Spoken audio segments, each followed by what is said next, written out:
Alright, in this video, we're going to be turning this box on casters into an actual trailer again. I'm going to be putting these wheels on it. They're Jeep wheels. I think it will look really cool.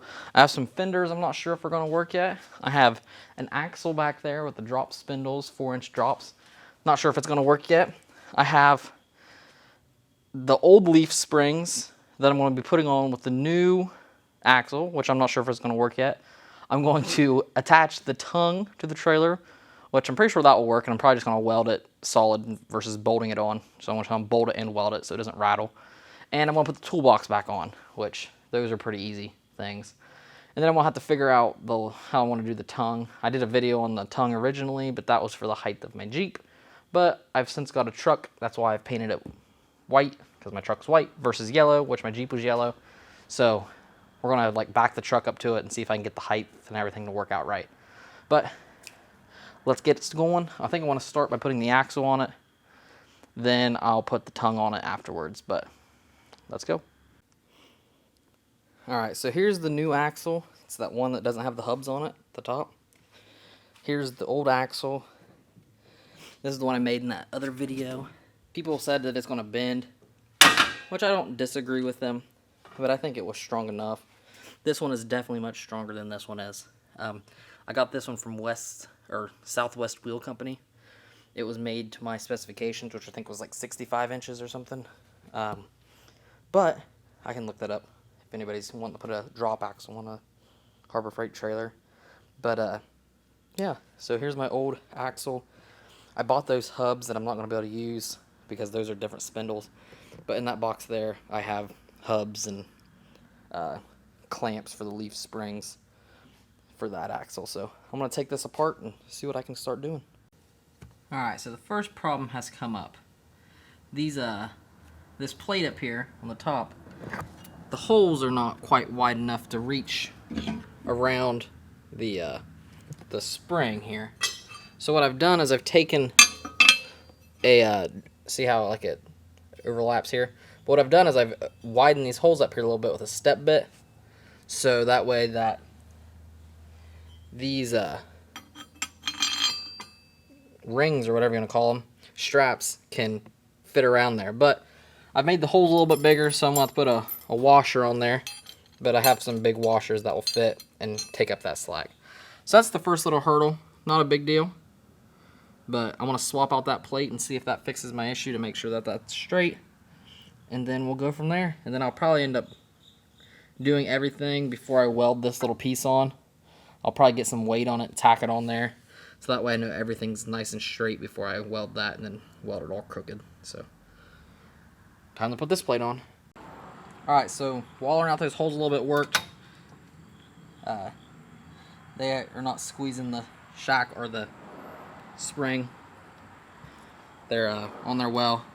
I have taken a tape measure and measured from the frame of the trailer to the front face of the, I think it's actually the brake mount, but basically a common point, and they're both the same 3 3/4 inches.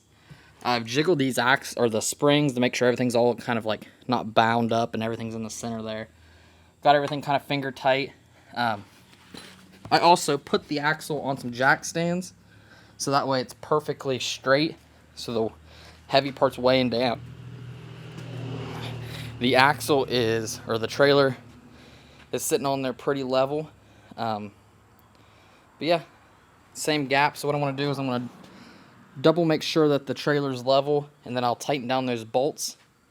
And then that way I can take a welder and then tack weld those pieces in that go on the axle. I'm debating if I should even weld those. I think I'm supposed to, but I probably will. Yeah, so I'm going to level the trailer and tighten everything down, and we'll go from there. Alright, the axle's now on. I have it up on jack stands, and now I want to pack the bearings and put the hubs on, and so I can get the tires on it.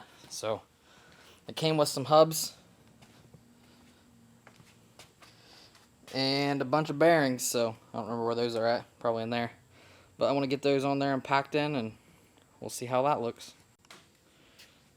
Alright, the hubs are on and greased. I hate greasing axle bearings, but they're on. So don't have to worry about it again. I used like all of my grease. My grease gun exploded, but you know, more grease is better than not enough grease. So yeah. So I'm going to go ahead and put the wheels on and see what it looks like. And that's probably where I want to call it quits for today. Kind of beat, done working on this thing. Even though this is like the only thing I've done with it today. But I want to put the wheels on. Alright, my camera mic died, but the wheels are on.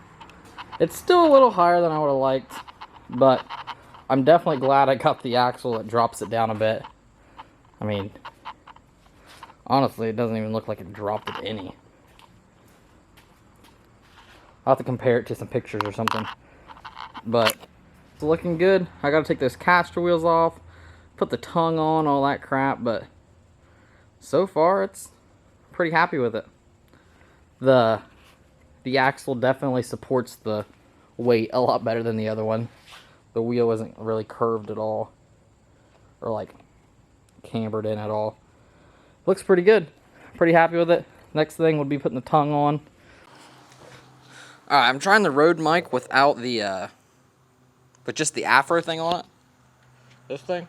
And I took a piece of paracord and wrapped it around my neck. So yeah, so I wrapped it around my neck. So I'm gonna try this for a little while. That was probably really noisy, but we'll see how it works. This is just, before I put the tongue on, I wanted to show you how this electrical thing worked. I think I recorded a clip of it at one point. But you see there's like a conduit box that goes up into the camper. It's like a 90-degree. And on this end, we have a little piece of conduit that will go and slide into that box like that. So then we have a little stub here. So that's going to go into the toolbox with one of these flush mount friction clamp things. So I've already had it on once and it worked out pretty well. So that's just a little update on how that's going to work. So now to put the tongue on. Alright, I have the tongue on. I went ahead and bolted it in instead of putting the pins in. So what I did is I bolted them there. And I didn't really like how this part of the section lines up. Like there's supposed to be a long bolt that goes through there, which I get why. But at the same time I don't. But I'm just going to weld it along the bottom and back. I have a bolt in there just to hold everything straight. But I'm going to weld that on and then move on to the next part. So I figured I'd update you with that. Alright, the welds are up. They're pretty horrible welds, but they're on there. The gaps are pretty big, so I had to like fill them pretty substantially.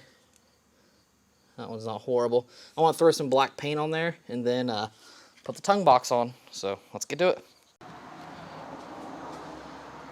Well, I think we're going to end this video here. I have the rear wheels on, the toolbox on, the tongue and all that good stuff, and it's attached to my truck. I pulled it out of the garage and took some pictures of it. This is what the inside of the toolbox looks like. It's bolted in, locked tight. It's on there. Almost no gap there, but enough. But everything's coming along. Ran up to a hiccup on the fenders. I'm gonna have to order some diamond plate, and I'm just gonna build the fenders all myself and put like a step here. So I think if you want it the way you want it, you gotta build it yourself. But yeah, everything went together well, and scratched the crap up of the paint, but that's to be expected. We'll get through it. But thanks for watching. Thanks for subscribing. The next video, we're gonna be putting in all the little electrical things, from the lights, the light switches, to the tail lights and the plugs and batteries and solar panels and all the fun stuff. So don't forget to subscribe so we can watch that video. Thank ya. That was an awkward outro. What the frick? Alright, bye.